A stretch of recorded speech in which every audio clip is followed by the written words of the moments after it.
नमस्कार, good morning India में आपका स्वागत है। मैं हूं अदिति राजपूत, मेरे साथ हैं ताबिश हुसैन। शुरुआत हम उत्तर प्रदेश से कर रहे हैं, जहां पर भदोही से जिले से एक बड़े हादसे की खबर आई है। भदोही के औराई के दुर्गा पूजा पंडाल में भीषण आग लग गई और इस आग में 50 से ज्यादा लोग झुलस गए हैं। हादसे में 3 लोगों की मौत हुई है, जिसमें एक बच्चा भी शामिल है और इसके अलावा जो लोग झुलसे हैं उसमें करीब 25 ऐसे हैं जिनकी हालत गंभीर बताई जा रही है। और ये तस्वीरें आप देख रहे हैं उस पंडाल की जहां पर ये आग लगी, उसके बाद जला हुआ तमाम जगह पर ये नजर आ रहा है। और जो घायल हुए हैं उन्हें अस्पताल में यहां पर भर्ती कराया गया, जिसमें से 25 की हालत गंभीर बताई जा रही है। कुछ घायलों को वाराणसी और प्रयागराज भी रेफर किया गया है।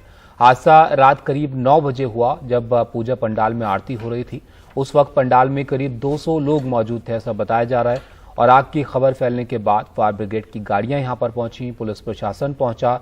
मौके पर राहत और बचाव का काम तेजी से किया गया, लेकिन तब तक पंडाल जलकर खाक हो चुका था और हादसे में कई लोग हताहत हो गए थे। हालांकि अब तक आग लगने की वजहों की पुख्ता जानकारी नहीं मिली है, लेकिन प्राथमिक जांच में बताया जा रहा है कि शॉर्ट सर्किट यहां पर हुआ, जिसकी वजह से यह आग लगी। और इस पूरे मामले की जांच के लिए प्रशासन ने 4 लोगों की SIT गठित की है। साथ ही फॉरेंसिक टीम भी जांच के लिए मौके पर पहुंच गई है। लेकिन तस्वीरें बयां कर रही हैं कि कल रात को क्या कुछ हुआ है। वो पंडाल जहां पर लोग दुर्गा पूजा के लिए दर्शन करने आए थे, वहां पर कुछ इस तरह की स्थिति हुई कि ऐसी आग लगी कि 50 से ज्यादा लोग झुलस गए। 3 जानें अब तक जा चुकी हैं और 25 उसमें से ऐसे हैं जो 50 लोग झुलसे हैं, उनकी हालत गंभीर है।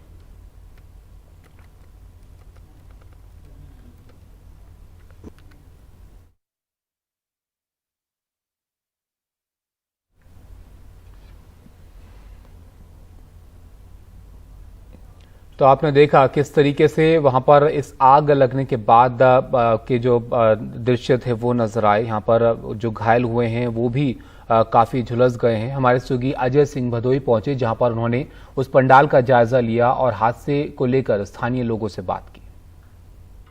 भदोही के औराई जिले में जिस टेंट में आग लगी है दुर्गा पूजा पंडाल में, वो यही जगह है, इसी जगह के पास जहाँ की तमाम जो है हमारे जो फोरेंसिक टीम के लोग जो आए हैं, जो वो जांच करके इसको लेकर के जा रहे हैं और जो इकट्ठा कर रहे हैं कि चीज़ों को पता कर रहे हैं कि आखिर क्या चीज़ें हैं।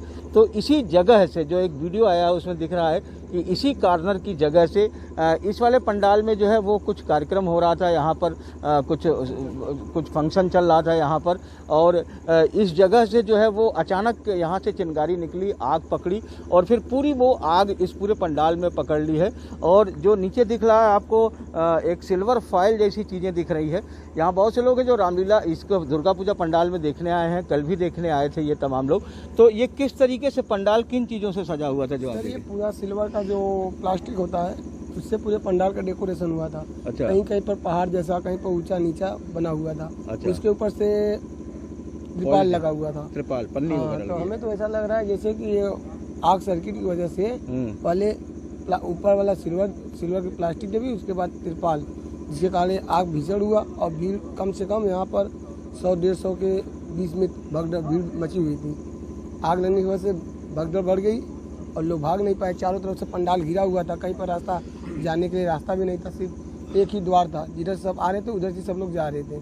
क्योंकि हम लोग कल यहाँ पर आए थे। अच्छा। माता रानी के दर्शन करने के लिए, यहाँ का डेकोरेशन देखने के लिए हम लोग हर साल आते हैं यहाँ पर। अच्छा। देखने के लिए। हाँ। काफी अच्छी तरह से यहाँ पर सजाया जाता है, जिसके कारण हम लोग आते हैं। क्या नाम है आपका? हमारा नाम विकास जायसवाल। तो विकास जी बताओ कि यहाँ पर क्या थर्मोकोल वगैरह और पॉलीथीन इन सब का भी इस्तेमाल हुआ था? वो जैसे ऊपर प्लास्टिक का लगा हुआ था, प्लास्टिक ऊपर त्रिपाल लगा हुआ था। शो को दिखा। अच्छा। क्या नाम है? मेरा नाम मनीष द्विवेदी। हाँ मनीष, आप भी देखने आए थे? हाँ, कल हम लोग विजिट पे आए थे इधर, जैसे माता रानी का दर्शन करने। हाँ। तो हम लोग कल देखे थे कि जो हम लोग जो ये टेंट जैसे जो एक्चुअल में होता है, पहले तो ऊपर प्लास्टिक लगाए थे, बरसात का अगर कुछ पानी वानी हुआ तो वो सेव करने के लिए।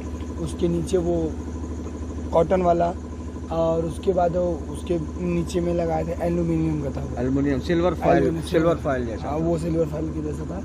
उसी में शॉर्ट सर्किट होने के कारण ये जो ज़्यादा से ज़्यादा आग लग गई, तेजी से पकड़ लिया। तो आग इसी जगह से शुरू हुई थी, जो आप एक वीडियो हमें दिखा रहे थे। आपकी आग, हमारे पास एक वीडियो आया था। तो आग इसी जगह से शुरू हुई, वीडियो यहीं से, यहाँ से शुरू हुई, फिर पूरे में फैल गया था।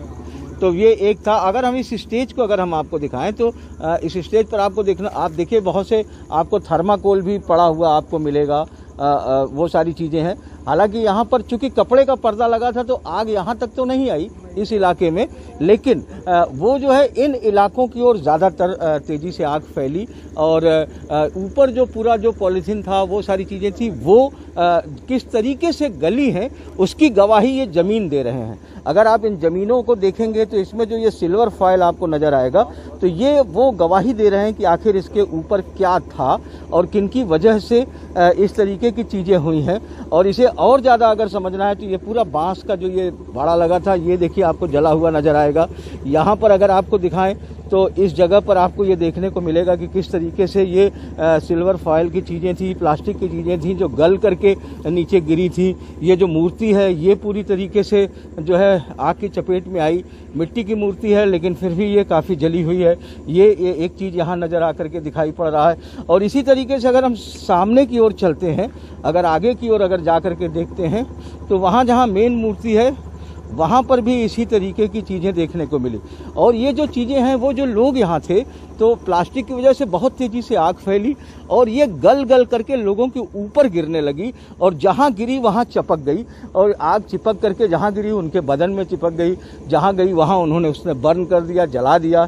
इसलिए ज़्यादातर लोग जले, उसके चपेट में आए, बच्चे भी उसमें जले और आग चूँकि बहुत तेज़ी से प्लास्टिक से इसलिए फैली, इसलिए एक बड़ी घटना हुई। भदोही से पुरुषोत्तम के साथ Ajay Singh, NDTV India.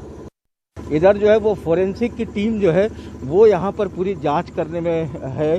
Forensic की टीम आई है, ये जांच कर रही कि आखिर क्या वजह थी, किन वजहों से हुआ है, वो सारी टीम यहाँ पर है। आप यहाँ पर जांच कर रही है। सर आप लोग यहाँ जांच कर रहे हैं फोरेंसिक की टीम, तो क्या कुछ अभी प्रथम दृष्टया कुछ पता चल रहा है? जांच के उपरांत पता चल पाएगा। लेकिन ये क्या कुछ प्लास्टिक मटेरियल था जिस तरह से गला दिख रहा है, जैसा सब नजर आ रहा है, कुछ ऐसा कुछ जांच के बाद बताया? जांच के बाद तो जिस वजह से भी आग लगी फोरेंसिक टीम जांच कर रही है। यहाँ पर अपना पूरा एक एक सामान इकट्ठा कर रहे हैं वो लोग। तो जांच के बाद वो चीज़ें निकल करके सामने आएगी कि आखिर कौन सी चीज़ थी जिसकी वजह से आग लगी, क्या हुआ, तो वो सारा तथ्य निकल करके आएगा।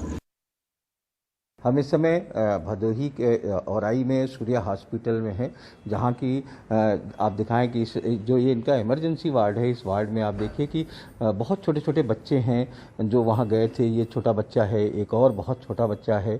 ये लोग बहुत जो कम जले हैं वो यहाँ पर हैं, जो ज़्यादा गंभीर जले हुए हैं उनके पास हम गए थे लेकिन उनको दिखा नहीं सकते हैं। जो लोग और ज़्यादा जले हैं, कुछ लोग BHU गए हैं, कुछ गए हैं। यहाँ कुछ बहुत कम लोग जले हुए हैं। तो यहाँ पर सूर्या हॉस्पिटल के मैनेजर हैं हमारे साथ। क्या नाम है आपका? सर मेरा शुभ नाम दिवाकर पाठक है, GM एडमिन सूर्या हॉस्पिटल का। सूर्या हॉस्पिटल के सर। तो यहाँ क्या कितने मरीज आए, क्या घटना? सर यहाँ पे लगभग 50 के तकरीबन मरीज आए थे और हमने जो क्रिटिकल केस था उसको वाराणसी के लिए रेफ़र करा दिया प्रशासन के सहयोग से, और जो हमारे यहाँ मैनेज के केस होने लायक थे हमने उनको यहाँ पे अपने यहाँ एडमिट करा लिया है। इधर अगर आप देखेंगे तो बहुत छोटी बच्ची है ये। इधर हम दिखाएं तो यहाँ भी हाथ में बर्न है, जली हुई हैं। क्या नाम है आपका? अलका। आप कैसे हुई थी घटना, क्या हुई थी? वहाँ पे एक लड़का, आराम से लेटी रहिए। वहाँ पे एक लड़का अगरबत्ती जला के आरती कर रहा था, तभी चिंगारी वहाँ पे लगी, जहाँ बांधा हुआ था वहाँ पे लगी और आग तेजी से फैलता चला गया। फैलता चला गया, उसी में भगदड़ मच गई। भगदड़ मचते मचते हमारी मम्मी बुरी तरह से जल गई हैं। वो जल गई हैं। उन्हीं के गोद में वो हमारी भतीजी थी, वो उनको बचाने के चक्कर में हमारी मम्मी पूरी जल गई। हम लोग भाग नहीं पाए। वहाँ पे कितने लोगों की जान भी चली गई है। अच्छा, तो आप लोग वहाँ पर, आप लोग आगे थी वहाँ पर? हाँ, हम लोग आगे थे। जहाँ पे आग लगी थी वहाँ सबसे आगे हम ही लोग थे। ओह ठीक है, तो आप लोग होते थे। ठीक है, आराम करिए आप। तो इस तरीके से जो है वो काफ़ी ज़्यादा मतलब इंजरी हुई है यहाँ भदोही के अस्पतालों में। उन्हीं लोगों को रखा गया है जिनकी ज़्यादा बर्न नहीं हुआ है। तो यहाँ पर कई तरह के सवाल जो हैं वो उठ रहे हैं अभी इस घटना को लेकर। क्या पुलिस प्रशासन को इस तरह के पूजा पंडाल की जानकारी थी? क्या जरूरी एहतियात बढ़ते गए या नहीं? भीड़ को नियंत्रित करने के लिए क्या इंतजाम थे? भदोही के DM गौरांग राठी और SP आलोक कुमार से बातचीत की है हमारे सहयोगी अजय सिंह ने। वो सुनवाते हैं कि उनका क्या कुछ कहना है घटना को लेकर। हमारे साथ जिलाधिकारी गौरांग राठी और एसपी साहब हैं, हम उनसे जानने की कोशिश करेंगे। सर, पूरी घटना क्या हुई है, क्या क्या हुआ? लगभग 8:45 से 9 के बीच में, जिस समय आरती दुर्गा पूजा पंडाल औरई में चल रही थी, जहाँ पे परंपरागत रूप से करीब 20 साल से ये लोग नौ दुर्गे की पूजा करते आए हैं, तो उस समय करीब 200 लोग वहाँ पे मौजूद थे। तो एकाएक इलेक्ट्रिकल वायरिंग में जो प्रथम दृष्टया निकल कर आया है और एक्सीएन विद्युत ने बताया, तो जांच के बाद प्रथम दृष्टया वहाँ पे आग लगी और लगभग प्रथम अनुमान में 40 से 50 लोग इस तरह की इन्फॉर्मेशन आई कि जले हैं। पूरी टीम सक्रिय हुई, एम्बुलेंसेस पहुंची और यह कोशिश की गई कि विदिन 20-25 मिनट्स जितने भी सीरियस बर्न्स हैं 40% से ऊपर, उनको BHU रेफ़र किया गया। सभी पेशेंट्स जो लेटेस्ट अपडेट है हमारे पास 5 मिनट पहले तक स्टेबल हैं।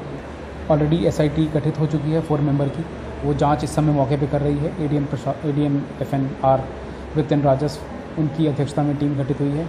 इसमें जो कारण रहे हैं वो निकालेंगे और इसके अलावा सख्त से सख्त कार्रवाई भी हम इसमें सुनिश्चित करेंगे। इसके लिए पुलिस ऑलरेडी इसमें ज़ीरो इन करना शुरू कर दिया है कि कौन कौन इसके लिए जिम्मेदार है। ठीक है, हमारे साथ एसपी साहब हैं अनिल कुमार जी, आपसे जानना चाहेंगे। सर, कोतवाली के जस्ट बगल में ये घटना एक तरीके से होती है, तो कितनी देर में आपको लगता है कि पुलिस वगैरह पहुंच गई होगी, या मदद कितनी देर में पहुंच गई? इसमें जैसा लोगों ने बताया भी है, मिनिमम 5-7 मिनट में वहाँ पुलिस पहुँची, और न केवल पहुँची है बल्कि राहत और बचाव का कार्य जो था वो भी विदिन मिनट्स पुलिस ने शुरू कर दिया था।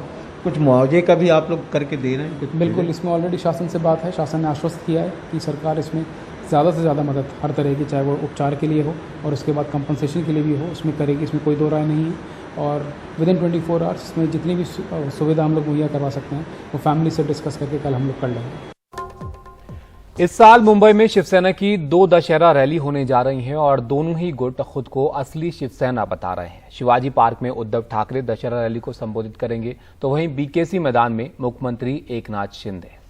असली शिवसेना को लेकर चल रही जो लड़ाई है, उसके बीच मुख्यमंत्री एकनाथ शिंदे से बात की हमारे सहयोगी सोहित मिश्रा ने। एक्सक्लूसिव बातचीत में शिंदे ने एक बार फिर से दोहराया कि हम ही असली शिवसेना हैं और आंकड़े हमारे पास हैं और हम ही बाला साहब की विचारधारा को आगे ले जाने वाले। आपको सुनवाते हैं ये पूरी बातचीत। महाराष्ट्र में पिछले कुछ महीनों से सियासी संकट जारी है, लेकिन इस सब के बीच अब 5 अक्टूबर का इंतजार हो रहा है। 5 अक्टूबर को दशहरा रैली होनी है। इस समय हमारे साथ महाराष्ट्र के मुख्यमंत्री एकनाथ शिंदे मौजूद हैं।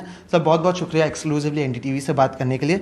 सवाल यही है, 5 अक्टूबर को पहले तो आप बता दें रैली की किस तरह से तैयारी चल रही है? रैली की तैयारी आज ही मैं देखने गया था वहाँ पर, और बड़ी ज़ोर शोर से तैयारी शुरू है। और जो हज़ारों लाखों लोग जो आने वाले हैं महाराष्ट्र के पूरे राज्य भर में से, उनको किसी भी प्रकार की दिक्कत ना हो, आराम से आए, आराम से चले जाए, इसलिए सभी विभाग के लोग काम कर रहे थे। और 2 दिन में पूरी, मतलब कल ही हमारी तैयारी पूरी हो जाएगी और ये रैली बहुत ही सक्सेस हो जाएगी। सर, लेकिन क्या आपको लगता है कि जो शिव सैनिक हैं उनमें कुछ असमंजस होगा? 2 रैलियां मुंबई में हो रही हैं, एक शिवाजी पार्क में और एक BKC मैदान में आपकी, आप इसे किस तरह से देखते हैं? देखिए, मैदान जो भी हो, लेकिन विचार महत्व के हैं। विचार इम्पोर्टेंट है और हम लोगों ने बाला साहेब ठाकरे जी, हिंदू हृदय सम्राट, उनके विचारधारा को आगे बढ़ रहे लेकर, उनकी भूमिका को आगे लेकर बढ़ रहे, और इसलिए लोग जानते हैं, लोग चाहते हैं, और लोगों का भारी समर्थन इसी के लिए मिल रहा है कि अभी मैं जहाँ जाता हूँ लोगों को मैं देखता हूँ कि उनकी जो भावना है, उनका जो रिस्पांस है, वो देखकर पता चलता है कि हमारी जो भूमिका है उन्हें पूरी तरह मंजूर है, उन्होंने एक्सेप्ट कर लिए, और इसीलिए वो बराबर आ जाएंगे। इस दशहरा रैली को क्या शिंदे सरकार के शक्ति प्रदर्शन के तौर पर देखा जाएगा? बिल्कुल, हम लोग किसी शक्ति वगैरह नहीं लगाते वहाँ पर।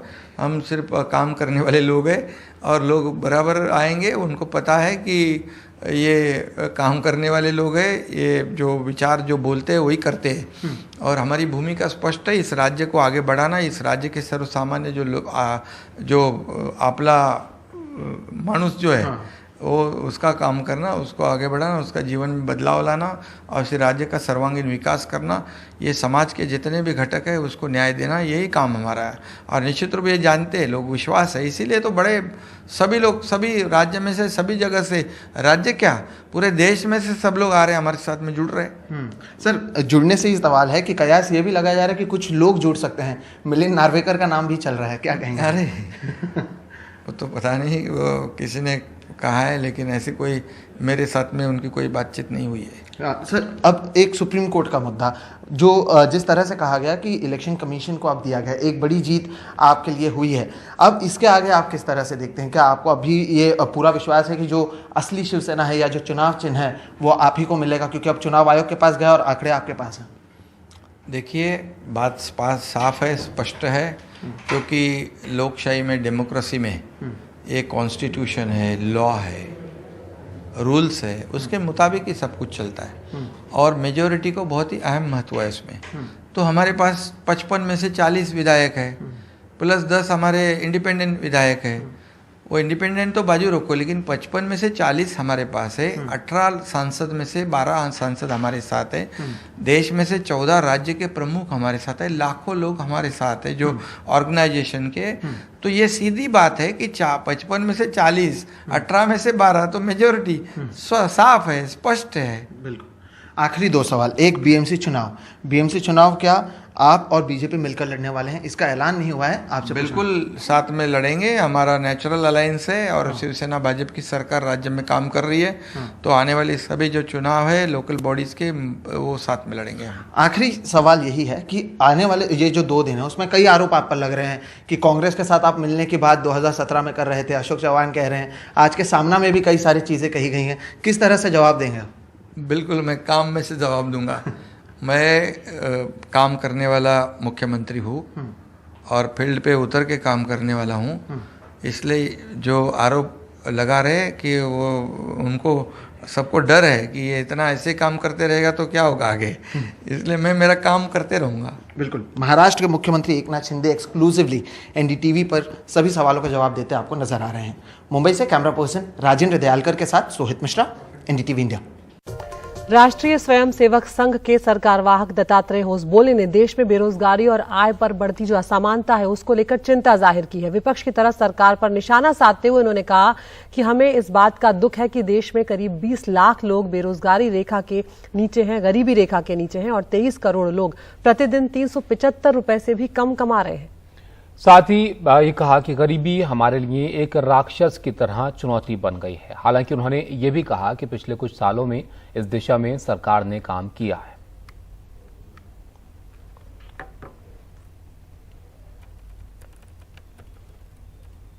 कोविड महामारी के समय में हम सब जानते हैं जिस प्रकार प्रवासी मजदूरों के बहुत बड़ी तादाद में बड़े शहरों से गांवों में गए और अपने अपने गांव में रहकर वो कुछ न कुछ आजीविका के लिए प्रयत्न करने के लिए मजबूर हुए।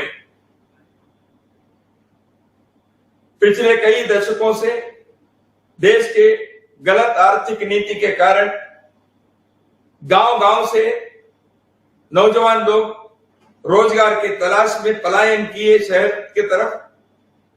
रोजगार कहां मिलेगा, आजीविका कहां मिलेगी, वो तो शहरी क्षेत्र में ही मिलना संभव है।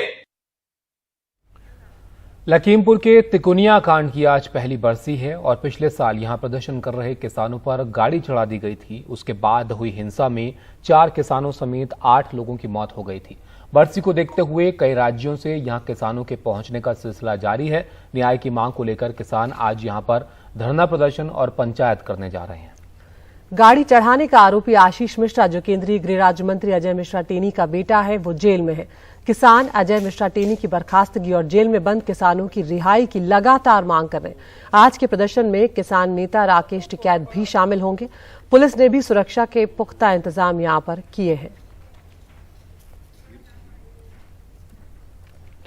तो इस मामले को लेकर किसान जो है वो लगातार प्रदर्शन करते रहे हैं और उनकी मांग यहां पर बर्खास्तगी की है और जो किसान हिरासत में लिए गए थे इसके बाद उनकी रिहाई की है। तो आज जो बरसी है तो इस मौके पर यहां पर किसान इकट्ठा होंगे और यहां पर जो है किसानों के पहुंचने का सिलसिला भी लगातार जारी है और न्याय की मांग को लेकर किसान यहां पर धरना प्रदर्शन और पंचायत आज करने जा रहे हैं।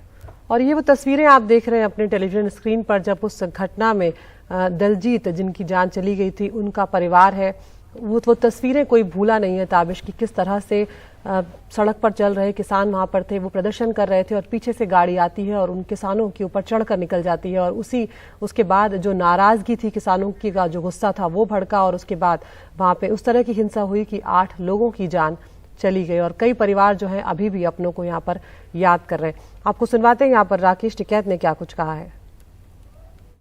देखो, कार्यक्रम तो वहां पे बरसी पर तो श्रद्धांजलि होती है, वही होगा। 1 साल हो गया उस घटनाओं को आते हैं, याद करते हैं, लोग परिवार से उनसे मिलते हैं, क्या उसमें प्रोग्रेस हुई उस पर चर्चा करते हैं, इकट्ठे लोग होकर अपनी बातचीत करते हैं कि 1 साल घटना को हो गया, दुखद घटना है। ये एसकेएम की कॉल है कि पूरे देश भर में प्रोग्राम होंगे।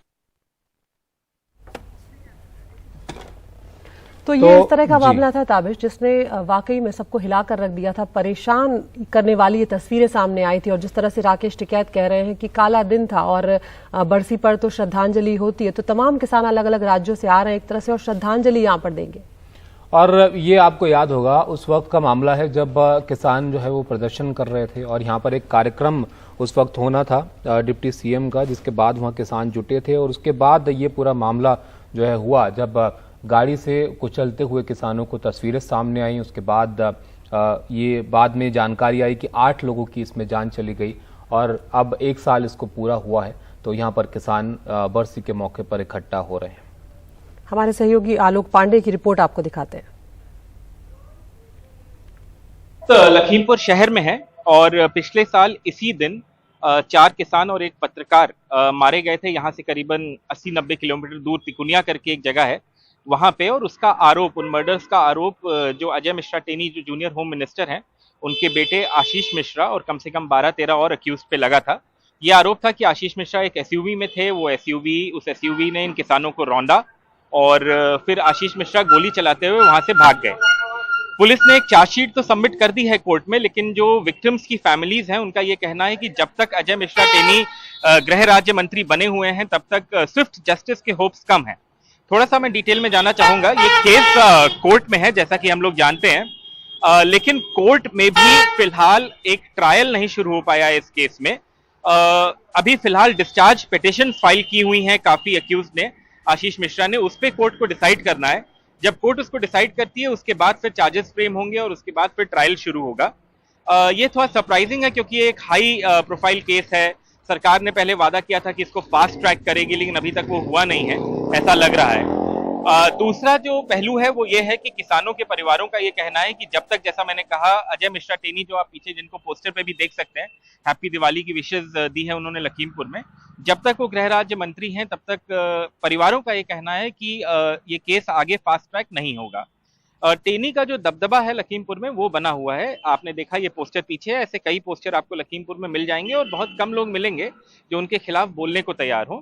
टेनी खुद आज तक बचते रहे हैं अपने बेटे के ऊपर सवालों को लेके या इस केस के ऊपर सवालों को लेके, लेकिन काफी कंट्रोवर्सी में रहे हैं। एक बार एक पत्रकार के साथ धक्का मुक्की की जब उनसे सवाल पूछने की कोशिश की गई, एक बार कुछ ऐसा विवादित बयान दिया जिसमें बहुत कंट्रोवर्सी हुई, बाद में क्लैरिफाई किया कि नहीं मैं कुछ और बोल रहा था, मिस इंटरप्रेट किया गया, लेकिन वो काफी ब्रेजन रहे हैं। पॉलिटिकली उतने ही प्रभावी हैं जितने पहले थे। जो राज्य का इलेक्शन हुआ उसमें बीजेपी का कैंपेन उन्होंने लीड किया, बीजेपी ने काफी अच्छा किया पॉलिटिकली। तो उनका ये कहना है कि मेरा इस केस से कोई मतलब नहीं है, मेरा बेटा जेल में है और जो ट्रायल होना है वो होगा, मेरा उससे कोई वास्ता नहीं है। लेकिन बहुत लोग इस बात को मानने को तैयार नहीं है, खासकर जो फार्मर्स की फैमिलीज है उनका कहना।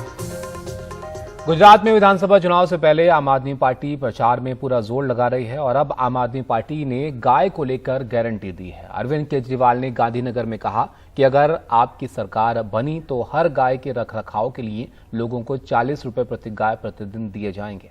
साथ ही हर जिले में दूध नहीं देने वाली गायों के लिए व्यवस्था भी की जाएगी। अपने संबोधन में केजरीवाल ने कहा कि सूत्रों के हवाले से एक रिपोर्ट आई है कि बहुत कम के अंतर से गुजरात में आम आदमी पार्टी की सरकार बन रही है।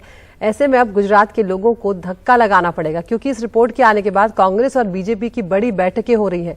उन्होंने कहा कि और दोनों ही पार्टियां अब हमें गाली दे रही हैं।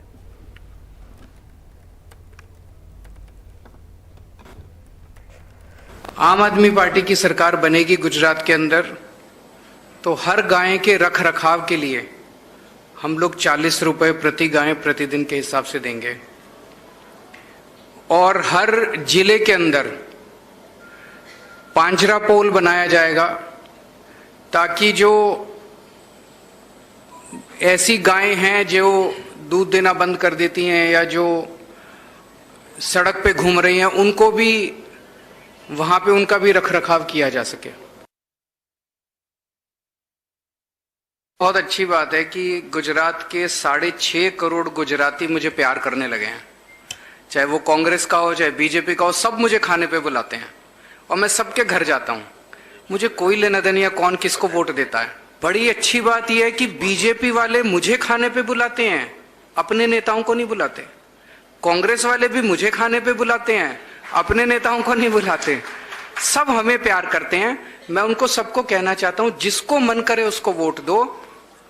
जब हमारी सरकार बनेगी, हम 6.5 करोड़ गुजरातियों की सरकार होंगे। आगे बढ़ते हैं, मुलायम सिंह यादव की बात करते हैं। काफी दिनों से वो बीमार चल रहे हैं और उनकी तबीयत एक बार फिर से बिगड़ गई है। उन्हें गुरुग्राम के मेदांता अस्पताल में भर्ती करवाया गया है, लेकिन तबीयत बिगड़ने के बाद उन्हें अस्पताल के आईसीयू में शिफ्ट करना पड़ा। और समाजवादी पार्टी के अध्यक्ष अखिलेश यादव अपने पिता की तबीयत बिगड़ने के बाद लखनऊ से गुरुग्राम पहुंचे हैं। मुलायम सिंह यादव को उनके समर्थक नेताजी के नाम से पुकारते हैं। 82 साल के मुलायम सिंह यादव अभी उत्तर प्रदेश के मैनपुरी लोकसभा क्षेत्र से सांसद हैं।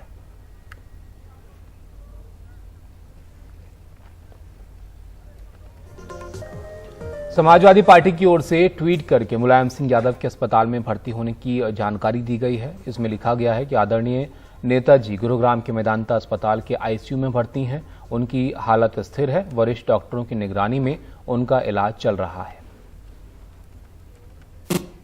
नमस्कार, गुड मॉर्निंग इंडिया में आपका स्वागत है। मैं हूं अदिति राजपूत, मेरे साथ हैं शारिक रहमान खान।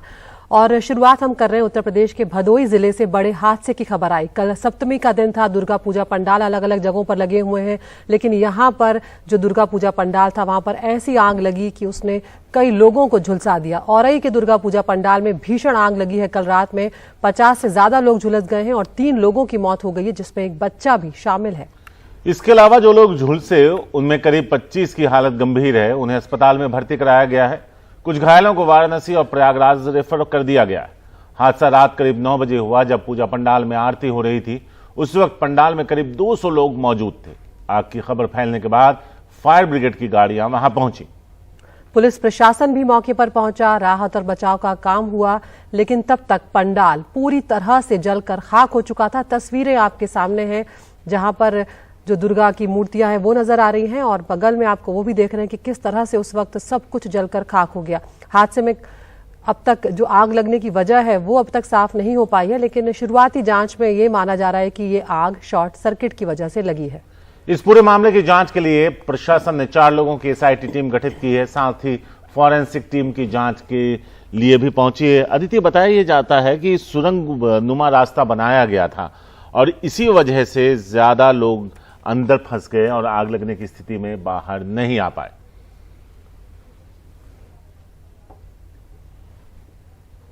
और कई तरह की लापरवाहियां भी शारिक लग रहा है देखने से यहाँ पर हुई होंगी, क्योंकि इस तरह के जब पंडाल लगाए जाते हैं कई बार पुलिस प्रशासन को इजाजत भी नहीं ली जाती है।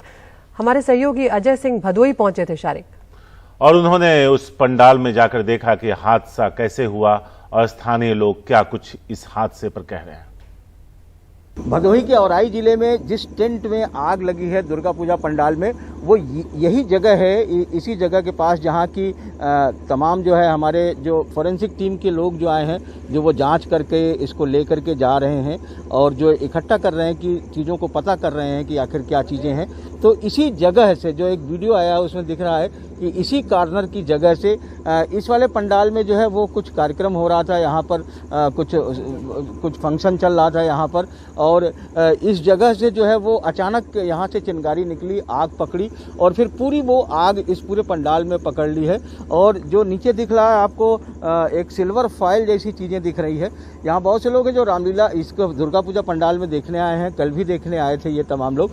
तो ये किस तरीके से पंडाल किन चीज़ों से सजा हुआ था? जो ये पूरा सिल्वर का जो प्लास्टिक होता है उससे पूरे पंडाल का डेकोरेशन हुआ था। अच्छा। कहीं कहीं पर पहाड़ जैसा, कहीं पर ऊंचा नीचा बना हुआ था। अच्छा। उसके ऊपर से त्रिपाल लगा हुआ था, त्रिपाल पन्नी वगैरह। तो हमें तो ऐसा लग रहा है जैसे कि ये आग सर्किट की वजह से पहले ऊपर वाला सिल्वर की प्लास्टिक डब्बी, उसके बाद तिरपाल, जिसके कारण आग भीषण हुआ और भीड़ कम से कम यहाँ पर 100-150 के बीच में भीड़ मची हुई थी।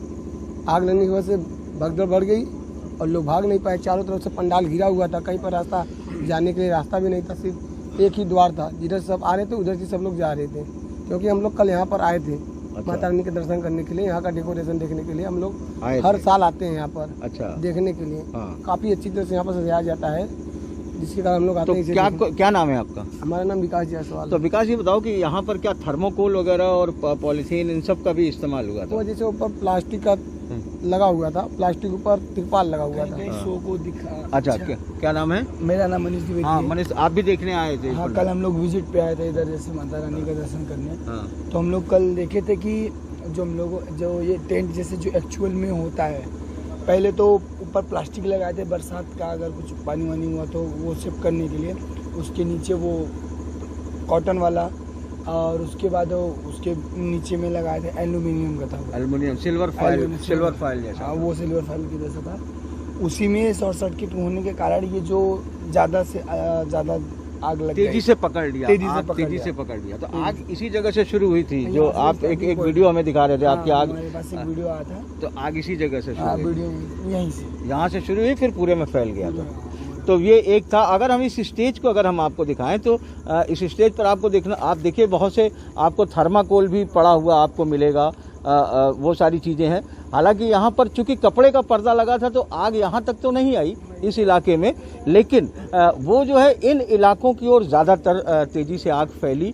और ऊपर जो पूरा जो पॉलीथीन था, वो सारी चीज़ें थी, वो किस तरीके से गली है उसकी गवाही ये ज़मीन दे रहे हैं। अगर आप इन ज़मीनों को देखेंगे तो इसमें जो ये सिल्वर फॉयल आपको नज़र आएगा, तो ये वो गवाही दे रहे हैं कि आखिर इसके ऊपर क्या था और किनकी वजह से इस तरीके की चीज़ें हुई हैं। और इसे और ज़्यादा अगर समझना है तो ये पूरा बांस का जो ये बाड़ा लगा था, ये देखिए आपको जला हुआ नज़र आएगा। यहाँ पर अगर आपको दिखाएं तो इस जगह पर आपको ये देखने को मिलेगा कि किस तरीके से ये सिल्वर फॉयल की चीज़ें थी, प्लास्टिक की चीज़ें थी, जो गल करके नीचे गिरी थी। ये जो मूर्ति है ये पूरी तरीके से जो है आग की चपेट में आई। मिट्टी की मूर्ति है लेकिन फिर भी ये काफ़ी जली हुई है। ये एक चीज़ यहाँ नज़र आकर के दिखाई पड़ रहा है। और इसी तरीके से अगर हम सामने की ओर चलते हैं, अगर आगे की ओर अगर जा कर के देखते हैं तो वहाँ जहाँ मेन मूर्ति है वहाँ पर भी इसी तरीके की चीज़ें देखने को मिली। और ये जो चीज़ें हैं, वो जो लोग यहाँ थे तो प्लास्टिक की वजह से बहुत तेज़ी से आग फैली और ये गल करके लोगों के ऊपर गिरने लगी और जहाँ गिरी वहाँ चिपक गई। और आग चिपक करके जहाँ गिरी उनके बदन में चिपक गई, जहाँ गई वहाँ उन्होंने उसने बर्न कर दिया, जला दिया। इसलिए ज़्यादातर लोग जले, उसके चपेट में आए, बच्चे भी उसमें जले। और आग चूँकि बहुत तेज़ी से प्लास्टिक से इसलिए फैली, इसलिए एक बड़ी घटना हुई। भदोही से पुरुषोत्तम के साथ अजय सिंह, NDTV इंडिया। अस्पतालों में कई लोग भर्ती हैं जिनमें 25 की हालत गंभीर बताई जा रही है। उन्हीं में से एक अस्पताल में मौजूद थे हमारे संवाददाता अजय सिंह। उनकी ये रिपोर्ट।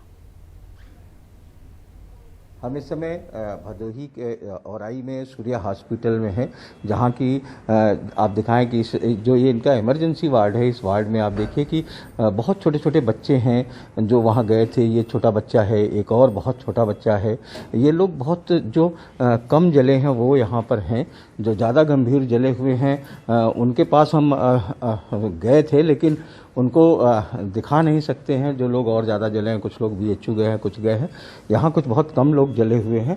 तो यहाँ पर सूर्या हॉस्पिटल के मैनेजर हैं हमारे साथ। क्या नाम है आपका? सर मेरा शुभ नाम दिवाकर पाठक है, GM एडमिन सूर्या हॉस्पिटल का। सूर्या हॉस्पिटल के सर। तो यहाँ क्या कितने मरीज आए, क्या घटना? सर यहाँ पे लगभग 50 के तकरीबन मरीज आए थे और हमने जो क्रिटिकल केस था उसको वाराणसी के लिए रेफ़र करा दिया प्रशासन के सहयोग से। और जो हमारे यहाँ मैनेज के केस होने लायक थे हमने उनको यहाँ पे अपने यहाँ एडमिट करा लिया है। इधर अगर आप देखेंगे तो बहुत छोटी बच्ची है ये। इधर हम दिखाएं तो यहाँ भी हाथ में बर्न है, जली हुई हैं। क्या नाम है आपका? अलका। आप कैसे हुई थी घटना, क्या हुई थी? वहाँ पे एक लड़का, आराम से लेटी रहिए। वहाँ पे एक लड़का अगरबत्ती जला के आरती कर रहा था, तभी चिंगारी वहाँ पे लगी, जहाँ बांधा हुआ था वहाँ पे लगी और आग तेजी से फैलता चला गया। उसी में भगदड़ मच गई। भगदड़ मचते मचते हमारी मम्मी बुरी तरह से जल गई हैं वो जल गई हैं। उन्हीं के गोद में वो हमारी भतीजी थी, वो उनको बचाने के चक्कर में हमारी मम्मी पूरी जल गई। हम लोग भाग नहीं पाए, वहाँ पे कितने लोगों की जान भी चली गई है। अच्छा, तो आप लोग वहाँ पर, आप लोग आगे थी वहाँ पर? हाँ, हम लोग आगे थे, जहाँ पे आग लगी थी वहाँ सबसे आगे हम ही लोग थे। ओह, ठीक है। तो आप लोग ठीक है, आराम करिए आप। तो इस तरीके से जो है वो काफ़ी ज़्यादा मतलब इंजरी हुई है यहाँ भदोही के अस्पतालों में। उन्हीं लोगों को रखा गया है जिनकी ज़्यादा बर्न नहीं हुआ है। तो उम्मीद यही करते हैं कि जो घायल हैं वो ठीक हो जाएं जल्द से जल्द। कई सवाल लेकिन शारिक इसको लेकर उठ रहे हैं कि क्या पुलिस प्रशासन को इजाजत दी गई थी, क्या जो एहतियात बढ़ते जाने थे वो बढ़ते गए या नहीं।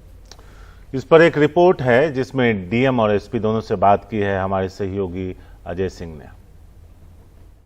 हमारे साथ जिलाधिकारी गौरांग राठी और एसपी साहब हैं, हम उनसे जानने की कोशिश करेंगे। सर, पूरी घटना क्या हुई है, क्या क्या हुआ?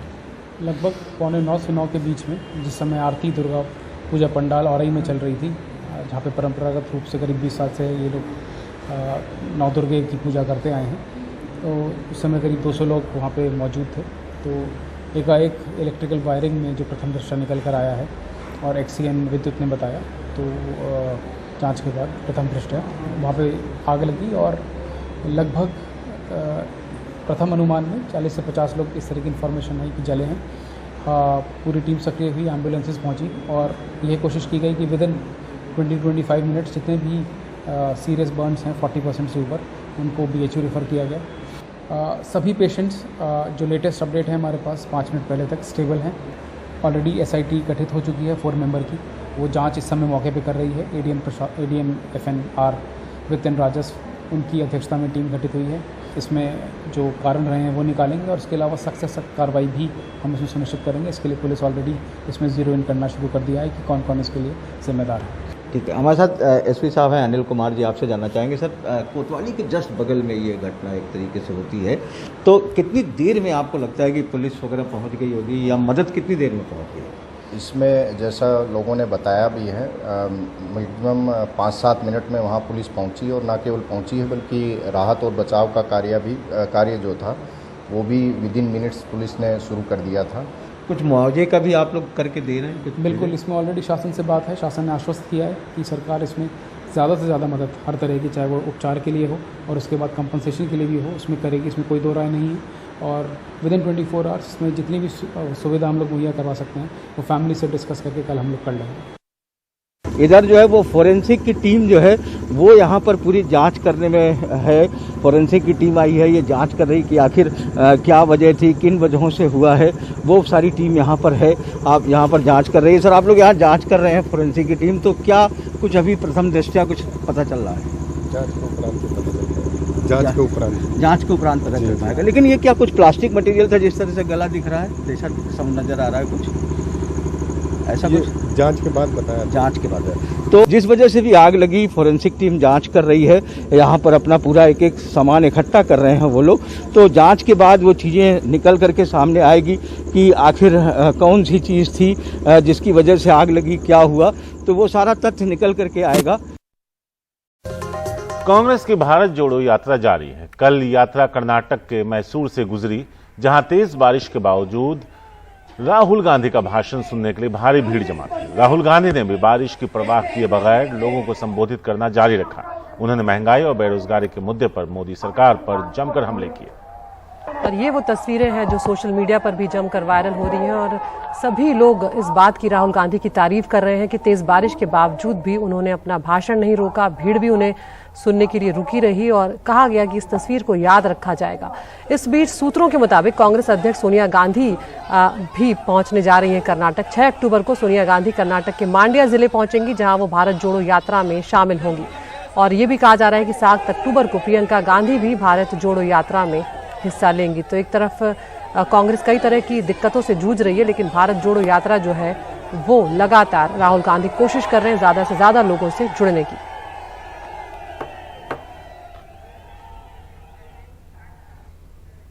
और उधर कांग्रेस के अध्यक्ष पद के लिए चुनाव अब नजदीक आ रहे हैं और जो अध्यक्ष पद के उम्मीदवार हैं मल्लिकार्जुन खड़गे, उन्होंने कहा कि वो इस चुनाव में किसी के खिलाफ नहीं खड़े, उनका मकसद कांग्रेस को मजबूत करना है। उन्होंने चुनाव में खड़े दूसरे उम्मीदवार शशि थरूर की बहस की चुनौती के सवाल को टालते हुए कहा कि वो काम में ज्यादा यकीन रखते हैं। खड़गे का कहना है कि उन्होंने शशि थरूर को कहा था कि बेहतर होगा अध्यक्ष पद के लिए आम राय से उम्मीदवार चुन लिया जाए। उधर शशि थरूर ने कांग्रेस चुनाव में वोट डालने वाले डेलीगेट से अपील की है कि अगर वो चाहते हैं कि कांग्रेस के कामकाज के तरीके में बदलाव हो तो वो उन्हें ही वोट दें। कांग्रेस अध्यक्ष पद का उम्मीदवार बनने के बाद मल्लिकार्जुन खड़गे की पहले प्रेस कॉन्फ्रेंस, लेकिन प्रेस कॉन्फ्रेंस शुरू होती इससे पहले कांग्रेस के 3 प्रवक्ताओं दीपेंद्र हुड्डा, नासिर हुसैन और गौरव वल्लभ ने कांग्रेस प्रवक्ता पद से इस्तीफा दे दिया। अब ये तीनों नेता इस चुनाव में खड़गे का प्रचार करेंगे। प्रेस कॉन्फ्रेंस में मल्लिकार्जुन खड़गे ने कहा कि उन्होंने अपने सहयोगियों के कहने पर अध्यक्ष पद पर तब चुनाव लड़ने का फैसला किया जब गांधी परिवार से कोई मैदान में नहीं उतरा। कहा कि उनकी प्राथमिकता कांग्रेस को मजबूत बनाना है।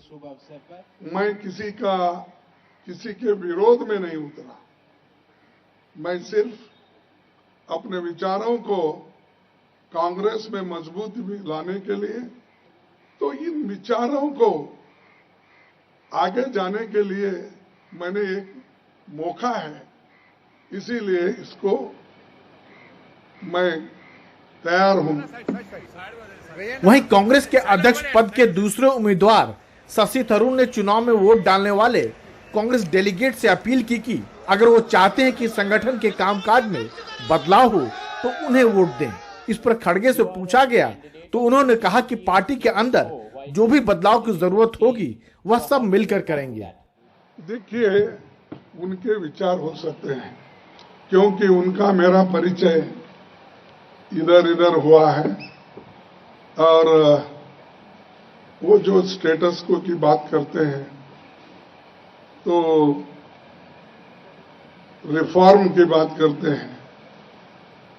ये तो जो 9,300 डेलीगेट्स हैं वो तय करेंगे।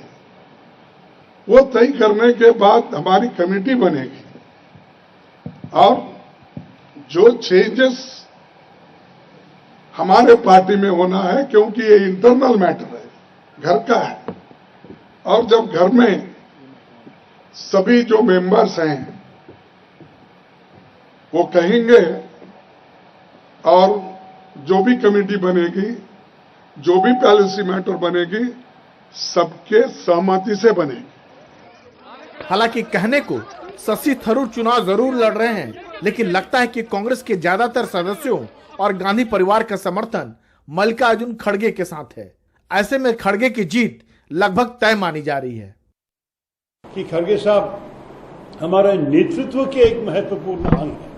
आप लोग जानते हैं कि जो पार्टी के, अगर किसी ने पूछा कि कांग्रेस पार्टी का टॉप 3 नेताओं के नाम बोलिए गांधी परिवार के अलावा, तो हर व्यक्ति के लिस्ट पे खड़गे साहब का नाम होगा। तो इस किस्म के नेता, नेचुरली मैं कह रहा हूं कि वो बदलाव नहीं ले आएगा, क्योंकि अगर बदलाव ले आना चाहता था तो उसका पूरा हक है भी करने के लिए। वो इसी सिस्टम को आगे ले जाने के लिए वो नेचुरली तैयार होगा। मैं क्या चाहता हूं कि जो कार्यकर्ताओं से मैं सुना कुछ सालों से कि हमारे पार्टी में बदलाव नहीं हुआ तो हम कैसे आगे बढ़ेंगे, इस स्पिरिट में मैं आगे आऊंगा। हालांकि कहने को शशि थरूर चुनाव जरूर लड़ रहे हैं, लेकिन लगता है कि कांग्रेस के ज्यादातर सदस्यों और गांधी परिवार का समर्थन मल्लिकार्जुन खड़गे के साथ है। ऐसे में खड़गे की जीत लगभग तय मानी जा रही है। खड़गे के सामने कांग्रेस अध्यक्ष बनना चुनौती नहीं है, बल्कि असल चुनौती इससे आगे है। इसी साल राजस्थान और हिमाचल जैसे राज्यों में चुनाव है और इन चुनाव में उनकी अग्नि परीक्षा होगी, इसलिए उन पर बेहतर प्रदर्शन करने का दबाव होगा। जाहिर है आगे की राह चुनौती से भरा है। नई दिल्ली में कैमरामैन अशोक महाले के साथ राजीव रंजन, एनडीटीवी इंडिया। इस साल मुंबई में शिवसेना की 2 दशहरा रैली होने जा रही है और दोनों ही गुट खुद को असली शिवसेना बता रहे हैं। शिवाजी पार्क में उद्धव ठाकरे दशहरा रैली को संबोधित करेंगे, वहीं BKC मैदान में मुख्यमंत्री एकनाथ शिंदे। और असली शिवसेना को लेकर चल रही है जो लड़ाई है, इसके बीच में मुख्यमंत्री एकनाथ शिंदे से बातचीत की हमारे सहयोगी सोहित मिश्रा ने। और इस एक्सक्लूसिव बातचीत में एकनाथ शिंदे ने एक बार फिर दोहराया है कि हम ही असली शिवसेना है, आंकड़े हमारे पास हैं और हम ही बाला साहब की जो विचारधारा है उसको आगे ले जाने वाले। पूरी बातचीत आपको सुनवाते हैं। महाराष्ट्र में पिछले कुछ महीनों से सियासी संकट जारी है, लेकिन इस सब के बीच अब 5 अक्टूबर का इंतजार हो रहा है। 5 अक्टूबर को दशहरा रैली होनी है। इस समय हमारे साथ महाराष्ट्र के मुख्यमंत्री एकनाथ शिंदे मौजूद हैं। सर, बहुत बहुत शुक्रिया एक्सक्लूसिवली एनडीटीवी से बात करने के लिए। सवाल यही है, 5 अक्टूबर को पहले तो आप बता दें रैली की किस तरह से तैयारी चल रही है? रैली की तैयारी आज ही मैं देखने गया था वहाँ पर, और बड़ी ज़ोर शोर से तैयारी शुरू है। और जो हजारों लाखों लोग जो आने वाले हैं महाराष्ट्र के पूरे राज्य भर में से, उनको किसी भी प्रकार की दिक्कत ना हो, वो आराम से आए, आराम से चले जाए, इसलिए सभी विभाग के लोग काम कर रहे थे। और 2 दिन में पूरी, मतलब कल ही हमारी तैयारी पूरी हो जाएगी और ये रैली बहुत ही सक्सेस हो जाएगी। सर, लेकिन क्या आपको लगता है कि जो शिव सैनिक है उनमें कुछ असमंजस होगा? 2 रैलियां मुंबई में हो रही हैं, एक शिवाजी पार्क में और एक बीकेसी मैदान में आपकी, आप इसे किस तरह से देखते हैं? देखिए, मैदान जो भी हो, लेकिन विचार महत्व के हैं, विचार इम्पोर्टेंट है। और हम लोगों ने बाला साहेब ठाकरे जी, हिंदू हृदय सम्राट, उनके विचारधारा को आगे बढ़ रहे लेकर, उनकी भूमिका को आगे लेकर बढ़ रहे, और इसलिए लोग जानते हैं, लोग चाहते हैं, और लोगों का भारी समर्थन इसी के लिए मिल रहा है कि अभी मैं जहाँ जाता हूँ लोगों को मैं देखता हूँ कि उनकी जो भावना है, उनका जो रिस्पांस है, वो देखकर पता चलता है कि हमारी जो भूमिका है उन्हें पूरी तरह मंजूर है, उन्होंने एक्सेप्ट कर लिए, और इसीलिए वो बराबर आ जाएंगे। इस दशहरा रैली को क्या शिंदे सरकार के शक्ति प्रदर्शन के तौर पर देखा जाएगा? बिल्कुल, हम लोग किसी शक्ति वगैरह नहीं लगाते वहाँ पर। हम सिर्फ काम करने वाले लोग हैं, और लोग बराबर आएंगे। उनको पता है कि ये काम करने वाले लोग हैं, ये जो विचार जो बोलते हैं वही करते हैं। और हमारी भूमिका स्पष्ट है, इस राज्य को आगे बढ़ाना, इस राज्य के सर्वसामान्य जो आपला मानुष जो है वो उसका काम करना, उसको आगे बढ़ाना, उसका जीवन में बदलाव लाना, और इस राज्य का सर्वांगीण विकास करना, ये समाज के जितने भी घटक है उसको न्याय देना, यही काम हमारा है। और निश्चित रूप से ये जानते हैं लोग, विश्वास है, इसीलिए तो बड़े सभी लोग, सभी राज्य में से, सभी जगह से, राज्य क्या पूरे देश में से सब लोग आ रहे हैं, हमारे साथ में जुड़ रहे हैं। सर, जुड़ने से ही सवाल है कि कयास ये भी लगाया जा रहा है कि कुछ लोग जुड़ सकते हैं, मिलिंद नार्वेकर का नाम भी चल रहा है, क्या कहेंगे? अरे वो तो पता नहीं, वो किसी ने कहा है, लेकिन ऐसे कोई मेरे साथ में उनकी कोई बातचीत नहीं हुई है। सर, अब एक सुप्रीम कोर्ट का मुद्दा, जो जिस तरह से कहा गया कि इलेक्शन कमीशन को अब दिया गया, एक बड़ी जीत आपके लिए हुई है। अब इसके आगे आप किस तरह से देखते हैं? क्या आपको अभी ये पूरा विश्वास है कि जो असली शिवसेना है या जो चुनाव चिन्ह है वो आप ही को मिलेगा, क्योंकि अब चुनाव आयोग के पास गया और आंकड़े आपके पास हैं? देखिए, बात साफ है, स्पष्ट है, क्योंकि लोकशाही में, डेमोक्रेसी में एक कॉन्स्टिट्यूशन है, लॉ है, रूल्स है, उसके मुताबिक ही सब कुछ चलता है। और मेजॉरिटी को बहुत ही अहम महत्व है इसमें। तो हमारे पास 55 में से 40 विधायक है, प्लस 10 हमारे इंडिपेंडेंट विधायक है। वो इंडिपेंडेंट तो बाजू रखो, लेकिन 55 में से 40 हमारे पास है, 18 सांसद में से 12 सांसद हमारे साथ है, देश में से 14 राज्य के प्रमुख हमारे साथ है, लाखों लोग हमारे साथ है जो ऑर्गेनाइजेशन के। तो ये सीधी बात है कि 55 में से 40, 18 में से 12, तो मेजोरिटी साफ है, स्पष्ट है। बिल्कुल। आखिरी 2 सवाल, एक बीएमसी चुनाव क्या आप और बीजेपी मिलकर लड़ने वाले हैं? इसका ऐलान नहीं हुआ है, आपसे बिल्कुल साथ में लड़ेंगे, हमारा नेचुरल अलायंस है, और शिवसेना भाजपा की सरकार राज्य में काम कर रही है। तो आने वाले सभी जो चुनाव है लोकल बॉडीज के, वो साथ में लड़ेंगे। आखिरी सवाल यही है कि आने वाले ये जो 2 दिन है उसमें कई आरोप आप पर लग रहे हैं कि कांग्रेस के साथ आप मिलने की बात 2017 में कर रहे थे, अशोक चव्हाण कह रहे हैं, आज के सामना में भी कई सारी चीज़ें कही गई हैं, किस तरह से जवाब देंगे? बिल्कुल, मैं काम में से जवाब दूंगा।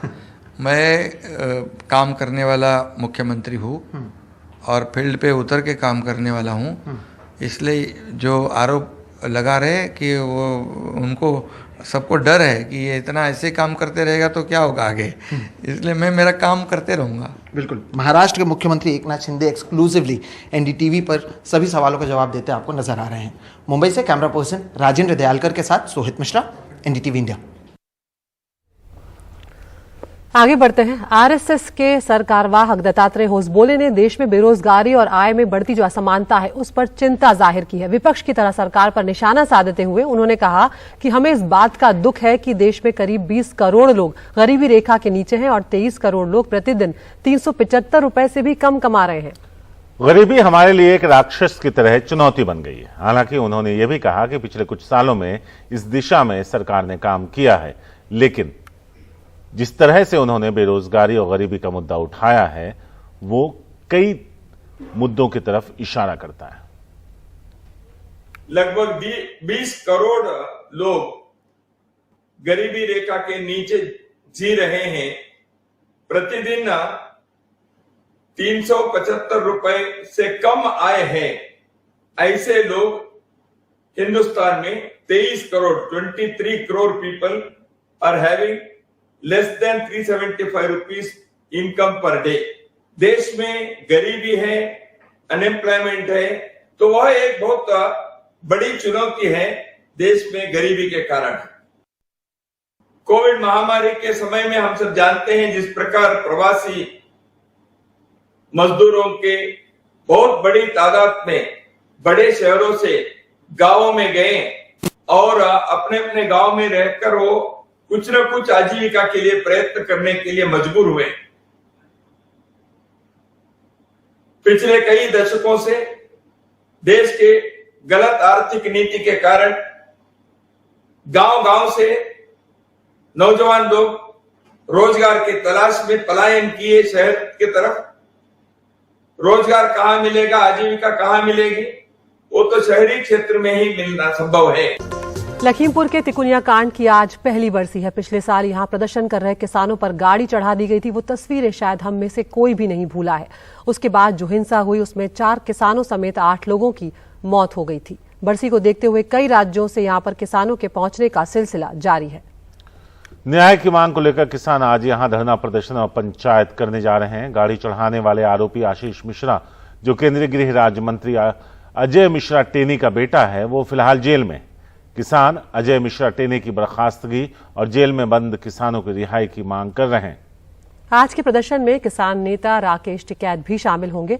पुलिस ने भी सुरक्षा के पुख्ता इंतजाम किए हैं और ये आप उन लोगों की तस्वीरें देख रहे हैं जिन्होंने उस तिकुनिया कांड में अपने अपनों को खोया और अब उनका परिवार जो है वो सूना है और उनकी आंखें नम हैं।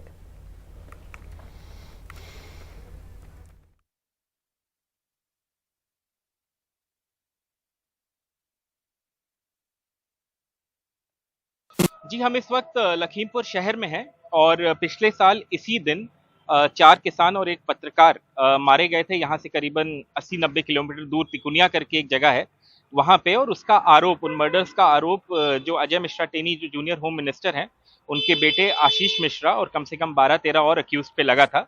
ये आरोप था कि आशीष मिश्रा एक एसयूवी में थे, वो उस एसयूवी ने इन किसानों को रौंदा और फिर आशीष मिश्रा गोली चलाते हुए वहां से भाग गए। पुलिस ने एक चार्जशीट तो सबमिट कर दी है कोर्ट में, लेकिन जो विक्टिम्स की फैमिलीज हैं उनका ये कहना है कि जब तक अजय मिश्रा टेनी गृह राज्य मंत्री बने हुए हैं तब तक स्विफ्ट जस्टिस के होप्स कम हैं। थोड़ा सा मैं डिटेल में जाना चाहूंगा। ये केस कोर्ट में है जैसा कि हम लोग जानते हैं, लेकिन कोर्ट में भी फिलहाल एक ट्रायल नहीं शुरू हो पाया है इस केस में। अभी फिलहाल डिस्चार्ज पिटिशन फाइल की हुई हैं काफी अक्यूज ने, आशीष मिश्रा ने, उस पर कोर्ट को डिसाइड करना है। जब कोर्ट उसको डिसाइड करती है उसके बाद फिर चार्जेस फ्रेम होंगे और उसके बाद फिर ट्रायल शुरू होगा। ये थोड़ा सरप्राइजिंग है क्योंकि ये एक हाई प्रोफाइल केस है। सरकार ने पहले वादा किया था कि इसको फास्ट ट्रैक करेगी, लेकिन अभी तक वो हुआ नहीं है, ऐसा लग रहा है। दूसरा जो पहलू है वो ये है कि किसानों के परिवारों का ये कहना है कि जब तक, जैसा मैंने कहा, अजय मिश्रा टेनी जो आप पीछे जिनको पोस्टर पे भी देख सकते हैं, हैप्पी दिवाली की विशेष दी है उन्होंने लखीमपुर में, जब तक वो गृह राज्य मंत्री हैं तब तक परिवारों का ये कहना है कि ये केस आगे फास्ट ट्रैक नहीं होगा।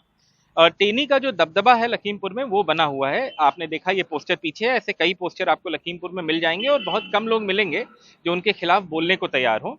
टेनी खुद आज तक बचते रहे हैं अपने बेटे के ऊपर सवालों को लेके या इस केस के ऊपर सवालों को लेके, लेकिन काफी कंट्रोवर्सी में रहे हैं। एक बार एक पत्रकार के साथ धक्का मुक्की की जब उनसे सवाल पूछने की कोशिश की गई, एक बार कुछ ऐसा विवादित बयान दिया जिसमें बहुत कंट्रोवर्सी हुई, बाद में क्लैरिफाई किया कि नहीं मैं कुछ और बोल रहा था, मिस इंटरप्रेट किया गया, लेकिन वो काफी ब्रेजन रहे हैं पॉलिटिकली उतने ही प्रभावी हैं जितने पहले थे। जो राज्य का इलेक्शन हुआ उसमें बीजेपी का कैंपेन उन्होंने लीड किया, बीजेपी ने काफी अच्छा किया पॉलिटिकली। तो उनका ये कहना है कि मेरा इस केस से कोई मतलब नहीं है, मेरा बेटा जेल में है और जो ट्रायल होना है वो होगा, मेरा उससे कोई वास्ता नहीं है। लेकिन बहुत लोग इस बात को मानने को तैयार नहीं है, खासकर जो फार्मर्स की फैमिलीज हैं, उनका कहना है कि जो स्विफ्ट जस्टिस का होप होता है वो फेड आउट कर रहा है उनके लिए। तो गुड मॉर्निंग इंडिया के हमारे खास शो में हमने पिछले 2 घंटों में आपको तमाम खबरें दिखाई हैं और अब वक्त हो गया है टॉप 5 का। तो पहली खबर है उत्तर प्रदेश से, जहां पर भदोई में कल रात दुर्गा पूजा पंडाल में आग लग गई। बड़ा हादसा हुआ है, 5 की मौत अब तक हो चुकी है, 50 लोग झुलसे हैं। दूसरी खबर उत्तर प्रदेश के लखीमपुर कांड की, आज पहली बरसी है, कई किसान जमा हुए हैं और न्याय की मांग वो करने वाले हैं। तीसरी खबर महाराष्ट्र से, जहां पर बीजेपी और एकनाथ शिंदे जो है वो एक साथ बीएमसी का चुनाव लड़ने जा रहे हैं। चौथी खबर राहुल गांधी की भारत जोड़ो यात्रा को और ताकत मिलने वाली है, सोनिया गांधी उस यात्रा से जुड़ने वाली हैं। पांचवी खबर वायुसेना को मिलेगा घातक स्वदेशी हेलीकॉप्टर LCH, कई आधुनिक सुविधाओं से लैस।